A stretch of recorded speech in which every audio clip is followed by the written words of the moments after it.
Hello everyone, welcome back to my channel. आज एक सुंदर मस्त टेस्टी अशी एक रेसिपी शेअर करते, त्यामुळे व्हिडिओ अजिबात स्किप न करता शेवटपर्यंत बघा। अंड्यापासून आज मस्त एक वेगळी रेसिपी बनवलेली आहे, त्यामुळे व्हिडिओला लाईक करायला विसरू नका, आवडत्या व्यक्तींना शेअर करायला पण विसरू नका आणि रुहीज किचन 22 अजून सबस्क्राईब केलं नसेल तर लगेच तेही सबस्क्राईब करून घ्या, कारण आज एक सुंदर मस्त टेस्टी अशी अंडा मसाल्याची रेसिपी शेअर करते। फक्त थोडी जरा वेगळ्या पद्धतीने आहे, त्यामुळे अजिबात व्हिडिओ स्किप करू नका। मस्त पद्धतीने दाखवलेली आहे। चला तर मग आता आपण अंडा मसाल्याला सुरुवात करूया। इथे एका भांड्यामध्ये पहिल्यांदा मी अंडी घेणार आहे। मी 8 अंड्यांचं करणार आहे, कारण का तेवढी साधारण जास्त क्वांटिटी थोडी लागते, कारण का तुम्हाला व्हिडिओ शेवटपर्यंत बघा तुम्ही तुम्हाला सगळ्या गोष्टी कळतील। आपण इथे 8 अंडी घेतलेली आहेत। त्याच्यामध्ये आता आपण मीठ टाकून घेतलेलं आहे चवीनुसार, चिली फ्लेक्स टाकून घेतलेला आहे, साधारण 1 टीस्पून चिली फ्लेक्स घेतलेला आहे। थोडी कोथिंबीर टाकूया बारीक करून आणि आपण सगळं ते व्यवस्थित अगदी फेटून घेऊया। आता ते सगळं फेटून व्यवस्थित घ्यायचे आणि त्याच्यानंतर आता आपण एका भांड्यामध्ये हे शिजायला ठेवायचं आहे। आता भांड्यामध्ये शिजायला ठेवताना आपल्याला एक गोष्ट करायची आहे की ज्या भांड्यामध्ये आपण शिजायला घेणार आहोत, आता इथे मी असा टीन वापरलेला आहे, तुमच्याकडे छोटा एक गोल डबा वगैरे असेल तरीसुद्धा चालेल। त्याला सगळीकडनं व्यवस्थित आधी तेल लावून घ्यायचं आहे, पूर्णपणे तेल पूर्ण व्यवस्थित अगदी खालीच नव्हे बाजूनी पण लावून घ्यायचं आहे। आणि आता आपण जे अंड्याचं बॅटर बनवलेला होता तो आपण त्याच्यामध्ये ओतून घेऊया। हे अशी प्रोसेससाठी आपल्याला अंडी जरा जास्त लागतात, म्हणून आपण इथे अंडी 8 घेतली होती। 5 ते 6 लोकांसाठी अगदी आरामात पुरेल अशी ही डिश आहे। आता एका भांड्यामध्ये अशी आपण एक खाली जाळी ठेवूया, त्याच्यामध्ये पाणी टाकून घेतलेलं आहे आणि मीडियम फ्लेमवरती 15 मिनिटांसाठी आपल्याला छानपैकी हे अंडं शिजवून घ्यायचं आहे। त्याच्यावरती झाकण ठेवूया आणि वाफेवर मस्तपैकी आपण हे आपलं अंडं हे शिजवून घ्यायचं आहे। खूप छान वेगळी पद्धत आहे, जरा वेगळ्या पद्धतीने आपण अंड्या खाल्ल्याची पण मजा येते आणि सगळ्यांना कळत पण नाही की अरे आपण हे अंड्याचं खातोय ते। हे बघा इथे बघितलं आपण सुरी लावून की बरोबर आपली सुरी क्लीन बाहेर आलेली आहे, म्हणजे अंडा आपल्या सगळीकडनं व्यवस्थित शिजलेला आहे। आता गॅस बंद करून आपण हे बाहेर काढूया आणि गार करायला ठेवूया, तिथपर्यंत आपण त्याचा मसाला तयार करून घेऊया। त्यासाठी इथे मी 4 टेबलस्पून तेल, 2 टेबलस्पून तूप घेतलेलं आहे। तेल तूप छानपैकी गरम झालं की त्याच्यामध्ये आपण 2 तमालपत्र टाकून घेऊया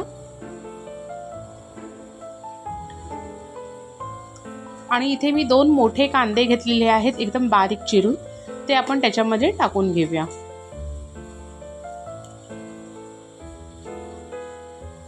आता त्याच्यामध्ये 2 मध्यम आकाराचे टोमॅटो टाकून घेऊया आणि व्यवस्थित असं ते एकदा परतवून घेऊया तेलावरती।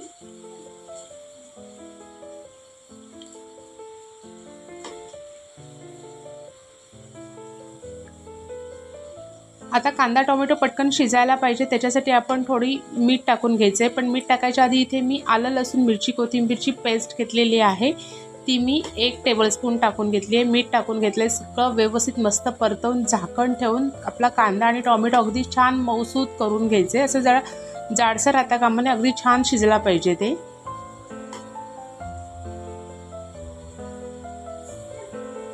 हे बघा कांदा टोमॅटो इतका सुंदरपैकी आपलं छान शिजलेला आहे। परत एकदा ते सगळं परतवून घेऊया आपण।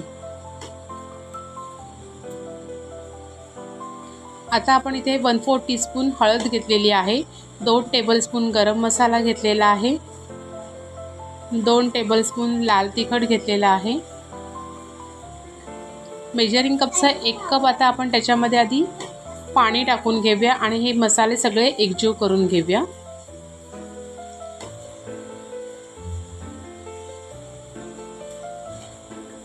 व्यवस्थित आता आपले मसाले पण सगळे मिक्स करून घेतलेले आहेत। आता परत त्याच्यामध्ये आपण मेजरिंग कपचा 1 कप पाणी घेऊया, असं आपण 2 कप पाणी घेतलेलं आहे। आता आपण ते सगळं व्यवस्थित असं आता जरा एक उकळी काढून घेऊया त्याची छानपैकी। आता आपण जे वाटण करतो कांदा खोबऱ्याचं, जे मी त्याची रेसिपीसुद्धा आपल्या चॅनलवरती आहे, ते मी 3/4 कप घेतलेलं आहे, म्हणजे अर्धा कपपेक्षा थोडं जास्त किंवा 1 कपला थोडंसं कमी असं मी 3/4 कप कांदा लसूण खोबऱ्याचं वाटण घेतलेलं आहे आणि ते आपण ह्याच्यामध्ये टाकून घेऊया आणि सगळं व्यवस्थित असं आपण मिक्स करून घेऊया। त्याने आपल्या ग्रेव्हीला छानपैकी थिकनेस आणि टेक्स्चर सगळं छानपैकी येतं।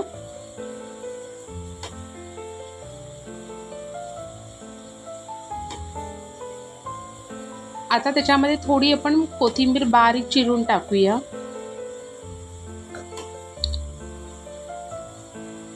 आणि या आता अंडा मसाल्याला अजून छानपैकी टेस्ट येण्यासाठी आता आपण त्याच्यामध्ये आधी हे सगळं आपण मिक्स करून घेतलेलं आहे. आणि आपण अजून जरा आपली टेस्ट वाढवण्यासाठी त्याच्यामध्ये मी 1 टीस्पून चाट मसाला टाकून घेतलेला आहे आणि 2 टेबलस्पून बटर टाकून घेतलेले आहेत. बटर आणि चाट मसाल्याने त्याला अजून खूप सुंदर टेस्ट येते.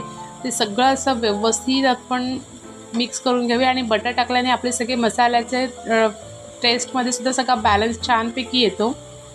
आता ते आपण एका साईडला शिजत ठेवलेलं आहे. आता आपण जे मगाशी अंडं शिजवून घेतलं होतं त्याच्या आधी साईडनी सगळीकडनं आपण ते असं भांड्यापासून मोकळं करून घेऊया आधी.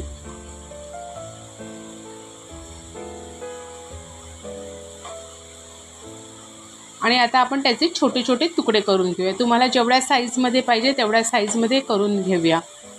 आपण जसं पनीर मसाला वगैरे करतो त्याच्यामध्ये पनीरचे जसे तुकडे असतात तशाच पद्धतीने आपण हे अंडा मसाला करतो आहे. आणि तसेच आपण खाताना असं कोणाला तरी वाटलं की आपण पनीरचीच कोणती तरी डिश खातो आहे की काय. कारण हे बघा अशा पद्धतीने एकदम सेम पनीरसारखं आपला मस्तपैकी अंड्याचा पीस तयार झालेला आहे. असे आपण ते सगळे पीस एका डिशमध्ये आधी काढून घेऊया. खूप सुंदर जरा वेगळ्या पद्धतीने आपण अंडा मसालाही करत आहोत. त्यामुळे तुम्ही व्हिडिओ नक्की लाईक करा आणि नक्की ही रेसिपी ट्राय करा. सगळे मेजरमेंट डिस्क्रिप्शनमध्ये आहेत, तुम्ही तिथे बघू शकता. काय अडलंच तर मला कमेंट्स करून विचारू शकता. आता आपला ग्रेव्ही बघा छानपैकी तयार झालेली आहे. आणि आता आपण जे अंड्याचे पीस केलेले होते ते सगळे पीस आपण आता त्याच्यामध्ये टाकून घ्यायचे आहेत.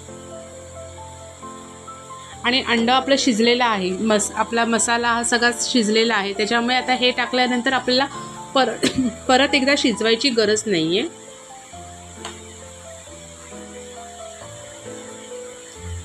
थोडंसं सगळं आपण आता मिक्स करून घेऊया सगळं ते.